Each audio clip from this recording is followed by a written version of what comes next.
Friends, जैसा कि आप सभी जानते हैं कि हिंदी सीडीपी के लिए इस क्लास में यानी कि इस चैनल पर 500 प्रीवियस ईयर क्वेश्चन का सीरीज चल रहा है जिसका प्लेलिस्ट बना हुआ है। ठीक है, यानी कि प्रीवियस ईयर क्वेश्चन कहते हैं उस क्वेश्चन को जो कभी ना कभी किसी ना किसी सीटेट में पूछा गया हो। तो सीटेट 2011 से हो रहा है, 2011 से लेकर के अभी तक 2026 तक का जितना भी पीवाईक्यू है, प्रीवियस ईयर क्वेश्चन है, इस 500 क्वेश्चन के सीरीज में कंप्लीट हो जाएगा।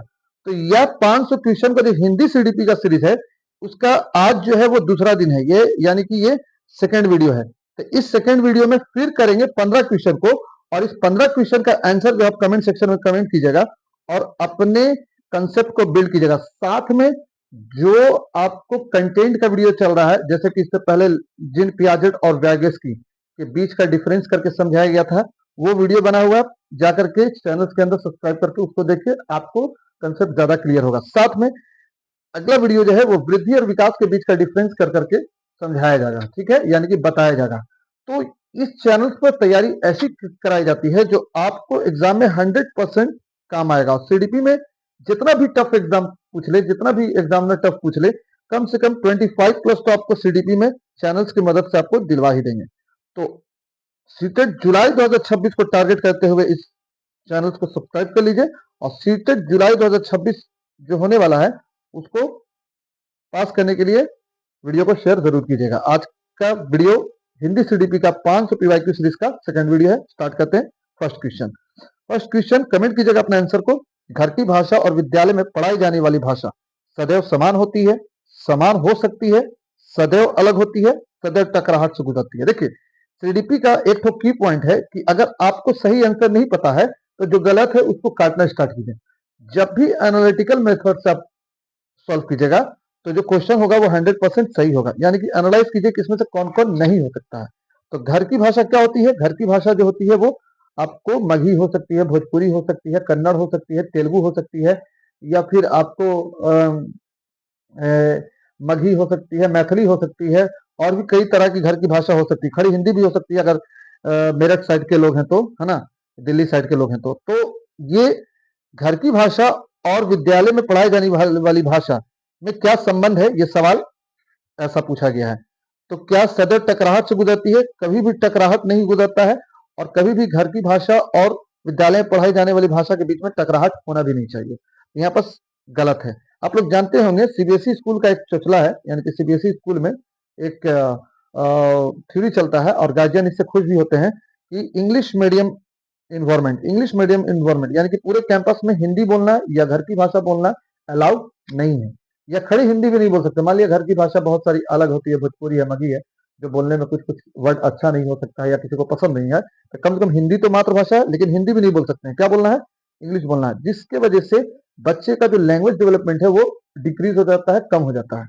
और एनईपी 2020 और एनसीएफ ये दोनों यही बात कहता है कि मदर टंग को आपको तरजीह देना है, घर की भाषा को इंपॉर्टेंस देना है। ठीक है, और 3 लैंग्वेज थ्योरी से आपको पढ़ाना है, एक मदर टंग, दूसरा इंग्लिश, और तीसरा घर की भाषा। तो मदर टंग हिंदी हो गया, इंग्लिश हो गया, और फिर जो नेटिव लैंग्वेज है उसको उससे पढ़ाना। ठीक है, इसीलिए केवीएस भी जो है अब जो अपॉइंटमेंट देने लगा है, वो पहले क्या देता था? पहले देता था कि हिंदी भाषी वाले को तमिल वाले में, यानी कि अगर यूपी बिहार का कोई कैंडिडेट पास होता है केंद्रीय विद्यालय का एग्जाम, तो उसको पोस्टिंग मिलता था तमिलनाडु में। अब क्या है, अब जो है उसी क्षेत्र में, उसी एरिया में पोस्टिंग देना केवीएस स्टार्ट कर दिया, क्योंकि एनईपी और एनसीएफ के हिसाब से केवीएस भी चल रहा है। तो यहाँ पर बोल रहा है कि घर की भाषा और विद्यालय में पढ़ाई जाने वाली भाषा सदैव समान होती है। सदैव समान नहीं होती है, जरूरी नहीं कि घर में अगर हिंदी बोला जा रहा है तो विद्यालय में भी हिंदी ही पढ़ाया जाएगा या हिंदी लैंग्वेज से ही पढ़ाया जाएगा, ऐसा जरूरी नहीं है। तो सदैव समान नहीं होती है, सदैव अलग होती है। सदैव अलग भी नहीं हो सकती है, क्योंकि ऐसा हो सकता है कि अगर घर में इंग्लिश बोला जाता है केरल साइड में, तो स्कूल में भी इंग्लिश में ही पढ़ाया जाता होगा, या फिर घर में खड़ी हिंदी बोली जाती है तो स्कूल भी हिंदी मीडियम हो। तो सदैव अलग नहीं हो सकती है और सदैव समान भी नहीं हो सकती। सदैव टकराहट टकराहट तो बिल्कुल नहीं, समान हो सकती है ना, कभी समान हो सकती है, कभी असमान हो सकती है। जैसे अगर आप स्कूल में पढ़ा रहे हो या बच्चा स्कूल में पढ़ रहा है, तो हो सकता है कि स्कूल में जो है इंग्लिश मीडियम का स्कूल है, लेकिन बीच बीच में आप हिंदी तो बोलते हो ना। अब उसके घर की भाषा अगर हिंदी है तो कभी कभी समान हो गई। कभी कभी जो टीचर होते हैं अगर डाउन टू अर्थ है या बच्चे के कॉग्निटिव लेवल को जानते हैं, या जिस टीचर का सीडीपी पे अच्छा पकड़ है, वो क्या करते हैं, जिस रीजन में बच्चे रह रहे हैं उस रीजन के लैंग्वेज को बीच बीच में बोलते हैं। जैसे इंग्लिश मीडियम का पढ़ा रहे हैं, हम लोग भी बहुत सारे सीबीएसई स्कूल में पढ़ाए। तो अगर बोलना रहता था कि लुक एट द बोर्ड, तो कभी कभी मगही में है या भोजपुरी में हम लोग बोल भी देते हैं कि देखबे कि ना गे, है ना, इस तरह का। तो रीजनल लैंग्वेज को बोल करके बच्चे को अपने तरफ जो है ऑब्जर्व करते हैं, और बच्चा ये समझता है कि ये हमें रिस्पेक्ट दिया जा रहा है या हमारी मदर टंग को रिस्पेक्ट दिया जा रहा है। तो यहाँ पर फर्स्ट का आंसर जो होगा वो सदैव अलग नहीं होगा, और सदैव टकरार भी नहीं होगा, सदैव समान भी नहीं होगा। यहाँ पर हो जाएगा सदैव इस समान हो सकती है, यानी कि फर्स्ट आंसर हो जाएगा बी, समान हो भी सकती है, नहीं भी हो सकती है, यानी कि समान हो सकती है। चलिए अब थोड़ा स्पीड में चलेंगे, मेरी आदत है कि फर्स्ट क्वेश्चन को हम थोड़ा डिटेल ले जाते हैं ताकि आप वीडियो पर बने रहो। तो अब चलेंगे थोड़ा स्पीड में। प्राथमिक स्तर पर हिंदी भाषा शिक्षण के लिए सबसे अधिक महत्वपूर्ण है पाठ्य पुस्तक, उच्च स्तरीय तकनीक यंत्र, व्याकरणिक नियमों का स्मरण या भाषा प्रयोग के अवसर करना। आप कहाँ पढ़ा रहे हो? Primary level. प्राइमरी लेवल मतलब 1 to 5 में। तो देखिए, पाठ्य पुस्तक से अगर आप पढ़ाइएगा तो 1 to 5 का बच्चा उब जाएगा, आपकी तरफ देखेगा भी नहीं, सुनने की बात अलग है। तो फर्स्ट तो गलत हो गया। उच्च स्तरीय तकनीक आपको नहीं यूज करना है, डाउन टू अर्थ यूज करना है, उसके घर की भाषा, उसके घर का एग्जाम्पल, उसके आसपास का एग्जाम्पल यूज करना है जब भी आप पढ़ा रहे हो। तो खास कर भाषा जब आप पढ़ा रहे हो, लैंग्वेज पढ़ा रहे हो, तो एकदम बच्चे के मदर टंग पर ध्यान देना है, घर की भाषा पर ध्यान देना है, और साथ में उसको इंग्लिश पढ़ाना है। यानी कि 3 लैंग्वेज सीरीज आपको हम बताया है, उससे चलना है। मदर टंग, रीजनल लैंग्वेज और इंग्लिश, जो आपको इंटरनेशनल लैंग्वेज के तौर पर देखा जा रहा है। उच्च स्तरीय तकनीक को बिल्कुल नहीं।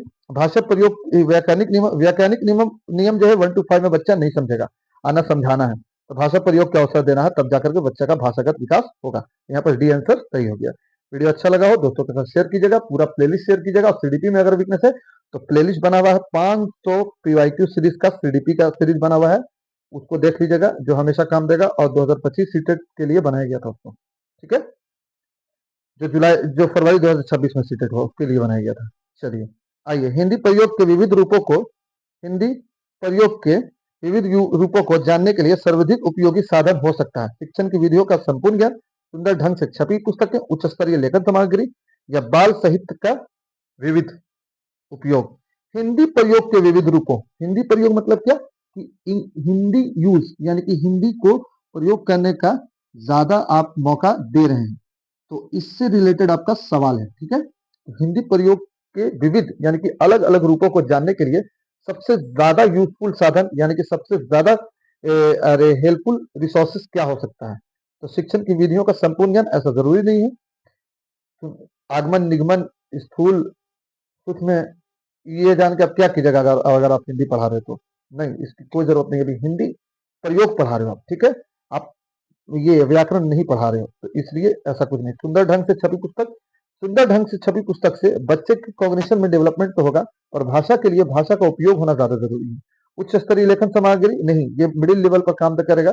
उच्च स्तरीय लेवल सामग्री सामग्री बाल साहित्य दे दीजिए, और बाल साहित्य का विविध प्रयोग दे दीजिए। जैसे कि अभी जो है बिहार के इसमें स्कूल में बहुत सारा मैगजीन आया हुआ है, ठीक है, बहुत सारा मैगजीन आया हुआ है। तो उस मैगजीन को बच्चे को जब स्कूल में दिया जाता है तो उसमें बहुत सारा शेर बाग का कहानी, चूहा बिल्ली का कहानी रहता है, और उसको पढ़ करके बच्चा के कॉग्निशन में डेवलपमेंट होता है। उसी तरह का पहले आता था चंपक, या खिचड़ी, इस तरह का पतला पतला मैगजीन आता था 10 पेज का। उसको बच्चा जब पढ़ता था उसको स्टोरी, तो उसके रीडिंग स्किल्स में भी डेवलप होता था, और कॉग्निशन उसका दिमाग जो है अच्छा होता था, और लैंग्वेज डेवलपमेंट होता था। तो वैसे उस तरह का बाल साहित्य दे दीजिए, कविता दे दीजिए, कहानी दे दीजिए, और उसको वो पढ़े और वो रियलाइज करे, तो उससे भी बच्चा का डेवलपमेंट हो सकता है, खासकर भाषागत डेवलपमेंट।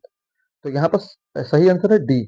कक्षा 1 और 2 के बच्चों के लिए आप किस तरह की कहानी का चयन करेंगे? बच्चा किस क्लास का है, 1 या फिर 2 का है? तो आप जब स्टोरी सुनाओगे तो किस तरह का स्टोरी सिलेक्ट करोगे? बहुत लंबा, बहुत उबाऊ, या फेज बाई फेज जो होता है उस तरह का स्टोरी यूज करोगे, या फिर नाटक का इस्तेमाल करोगे, क्या करोगे? तो उबाऊ नहीं होना चाहिए, लंबा नहीं होना चाहिए, और रोचक होना चाहिए, शॉर्ट में होना चाहिए, ऐसी स्टोरी होनी चाहिए। देखते हैं, जिससे बहुत सारे पात्र हो, बहुत सारा पात्र हो। ये ऐसा जरूरी तो नहीं है कि बहुत सारा पात्र हो, क्योंकि बच्चा उब जाएगा। प्राइमरी लेवल पर आप पढ़ा रहे हो भाषा, जिसमें 2 ही पात्र हो, नहीं, जिसके शब्दों, वाक्यों और घटनाओं के वर्णन की शैली चित्रात्मक हो। हाँ, यही हो जाएगा आंसर सही, सी। जितना ज्यादा बड़ा बड़ा फिगर रहेगा 1 to 5 के बच्चे के लिए, उतना हेल्पफुल रहेगा। तो ये सब मिडिल स्कूल के लिए है, यहाँ पर हो जाएगा सी आंसर। चलिए नेक्स्ट, थोड़ा स्पीड चलते हैं। प्राथमिक स्तर पर भाषा शिक्षण की प्राथमिकता होनी चाहिए कविता और कहानी के द्वारा केवल श्रवण कौशल का विकास करना, केवल श्रवण कौशल नहीं, बल्कि सुबोपल्ली सुनना, बोलना, पढ़ना, लिखना चारों का विकास होना चाहिए। बच्चों की रचनात्मकता और मौलिकता को घोषित करना, बच्चों की रचनात्मकता और मौलिकता को पोषित करना, बच्चों को चित्रांकन क्षमता का विकास करना या केवल बोलकर पढ़ने की क्षमता का विकास करना। केवल यहाँ कर दो, केवल कर दो। बच्चों की रचनात्मकता और मौलिकता को पोषित करना, बच्चों की चित्रांकन चित्रांकन क्षमता, तो यही हो जाएगा सी आंसर। चित्र वाला को आपको सही करना है। सवाल है, पढ़ने का प्रारंभ कहानी से होना चाहिए। पढ़ने का प्रारंभ यानी कि जब बच्चा रीडिंग कर रहा है तो रीडिंग का स्टार्टिंग कैसे होना चाहिए? रीडिंग का स्टार्टिंग, बच्चा रीड करना स्टार्ट किया तो कैसे होना चाहिए? तो कहानियों से होना चाहिए बच्चे के पढ़ने का स्टार्टिंग, या फिर ऑप्शन देखते हैं, और कि ऑप्शन देखेंगे तभी तो आप लगा पाएंगे। कहानियों से होना चाहिए, अर्थपूर्ण समार्गी से होना चाहिए, या फिर वनमाला से होना चाहिए। यहाँ पर बी ऑप्शन खट गया है, इसी में से हो जाएगा। ए बी सी, ए के बाद सीधा हो गया, यहाँ पर सी आ गया है, तो इसी में से हो जाएगा। पढ़ने का प्रारंभ कहाँ से होना चाहिए? बताइए तीनों में से कौन सही आंसर होगा, क्योंकि यहाँ पर जो है आपको एक ऑप्शन तो कट गया है। चलिए, तो अर्थपूर्ण समार्गी से पढ़ने का प्रारंभ होना चाहिए। C answer is right answer. ठीक है, बी का ऑप्शन कट गया था, फोटो क्लिक करने से, क्योंकि ये पूरा का पूरा जो है ना, ये गाइड है, उससे आप जो पीवाईक्यू आता है, प्रीवियस ईयर क्वेश्चन का जो गाइड आता है, उससे आपको पीडीएफ बना करके पढ़ाया जा रहा है, जो ऑथेंटिक है कि ये सारा प्रीवियस ईयर क्वेश्चन ही है।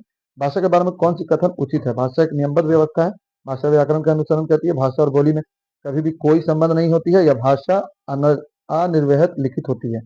तो आपको संबंध, भाषा और बोली में संबंध होता है, ये काट दीजिए। भाषा एक नियमबद्ध व्यवस्था है, भाषा व्याकरण का अनुसरण करती है। जरूरी नहीं है कि बोली जाने वाली भाषा जो है व्याकरण का अनुसरण करे, बल्कि यहाँ पर आंसर ही हो जाएगा ए, नियमबद्ध व्यवस्था है। यानी कि भाषा जब भी सीखेगा बच्चा, पूर्वपल्ली से सीखेगा, पहले सुनेगा, फिर बोलेगा, फिर लिखेगा, तब जाकर के पढ़ेगा। ठीक है, तो यहाँ पर आंसर हो जाएगा फर्स्ट सही। प्राथमिक कक्षाओं में रोल प्ले भूमिका निर्वाह का उद्देश्य होना चाहिए। एक पद्धति के रूप में इसका उपयोग करना, विभिन्न संदर्भों में भाषा प्रयोग के अवसर प्रदान करना, बच्चों को अनुशासित रखना, या बच्चों को अभिनय सिखाना। देखिए, प्राइमरी लेवल पर आप दे रहे हैं या किसी भी लेवल पर अगर आप लैंग्वेज पढ़ा रहे हैं, तो जहाँ पर अवसर प्रदान होगा वो सही हो जाएगा। तो विभिन्न संदर्भों में भाषा प्रयोग के अवसर प्रदान करना 113 का सही आंसर है। नेक्स्ट, भाषा हमारे परिवेश में बिखरी मिलती है। कमेंट आप लोग कर सकते हैं, यह कथन किस पर लागू नहीं है? अखबार, विज्ञापन, साइन बोर्ड या भाषा प्रयोगशाला पर? इसमें सही आंसर क्या होगा? भाषा हमारे परिवेश में बिखरी मिलती है, बिखरी हुई तो मिलती ही है। तो इसमें पूछ रहा है कि यह जो स्टेटमेंट है किस पर लागू नहीं होगा? भाषा प्रयोगशाला पर लागू नहीं होगा, क्योंकि हर जगह बिखरी मिलेगी। अखबार पर भी कई तरह का लैंग्वेज पढ़ सकते हैं, विज्ञापन में भी आप देख सकते हैं, साइन बोर्ड में भी बिखरा हुआ देख सकते हैं। यहाँ पास हो जाएगा आपको। चलिए, क्वेश्चन नंबर नेक्स्ट। कक्षा में कुछ बच्चे लिखते समय वर्तनी संबंधी त्रुटियां करते हैं। एक भाषा शिक्षक के रूप में आप क्या करेंगे? उन्हें सख्त निर्देश देंगे कि वे आगे से गलती ना करें। सख्त निर्देश कभी नहीं देना है, उनकी त्रुटियों पर बिल्कुल ध्यान नहीं देंगे।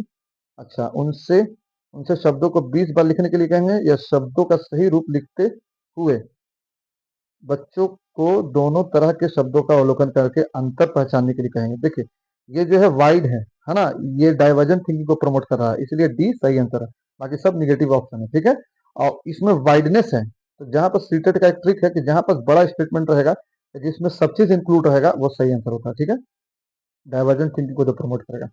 नेक्स्ट कुछ सवाल फिर बच गया, एक सवाल तो कट चुका है, 16 17 18, अच्छा 18 है। चलिए, भाषा कक्षा में विभिन्न दृश्य श्रव्य साधनों का उपयोग का उद्देश्य नहीं है सभी प्रकार के बच्चों को आवश्यकताओं को पूरा करना। क्या उद्देश्य नहीं है? यानी कि क्वेश्चन क्या है? निगेटिव है, तो निगेटिव का भाई क्या हो जाएगा? निगेटिव ऑप्शन ही सही होगा। सीखने की प्रक्रिया को रुचिकर बनाना, ये उद्देश्य नहीं है। विद्यालय प्रमुख के निर्देशों का पालन करना, ये उद्देश्य नहीं है। आधुनिक तकनीकों का कक्षा में लाना, ये उद्देश्य नहीं है। तो 118 का क्या होगा? बस दो क्वेश्चन और बचा है, क्लास खत्म। यहाँ पर हो जाएगा सी आंसर सही। विद्यालय प्रमुख के हिसाब से हम भाषा नहीं पढ़ाएंगे। पाठ्य पुस्तक की भाषा तत्सम प्रधान होती है, तद्भव प्रधान होती है, आधिकारिक कठिन शब्दों से युक्त होनी चाहिए, या बच्चों की घर व समुदाय की भाषा से मिलती होनी चाहिए। देखिए, कोई भी अगर ये अरे बुक बना रहा है या पढ़ा रहे हैं, तो ये घर के लैंग्वेज से रिलेट होना चाहिए। और अभी जो एनसीईआरटी और एससीईआरटी का बुक, खास करके एनसीईआरटी का बुक जो आ रहा है, वो घर की भाषा से रिलेट आ रहा है, क्योंकि वो सब फॉलो कर रहे हैं एनईपी को। जो भी गवर्नमेंट टीचर है, चाहे जिस भी जगह पर है, दिल्ली में, बिहार में, यूपी में, वो इस बात को जानते हैं। ठीक है। प्राइवेट में तो एक चला इंग्लिश मीडियम ही बोलना है, इंग्लिश मीडियम बोलना है, क्योंकि गार्जियन को यही पसंद है जबकि बच्चा कमजोर रहता है। प्राथमिक स्तर पर भाषा सिखाने में से तात्पर्य है भाषा के व्याकरण सिखाना, उच्च स्तरीय साहित्य पढ़ाना, भाषा का प्रयोग सिखाना, भाषा वैज्ञानिक तथ्य स्पष्ट करना। ये गलत, ये गलत, ये गलत। जितना प्रयोग होगा वो सही होगा। तो 20 का आंसर हो जाएगा सी। तो 15 क्वेश्चन हम लोग प्रैक्टिस कर लिए हैं। अगर क्वेश्चन का ये प्रैक्टिस अच्छा लगा हो तो हमें कमेंट करके प्रमोट कीजिए। और आपने बहुत सपोर्ट किया अभी तक, तो चैनल को सब्सक्राइब करना बिल्कुल मत भूलिए। थैंक्स फॉर वॉचिंग शॉर्ट में वीडियो और अच्छा practice. Thanks for watching, subscribe.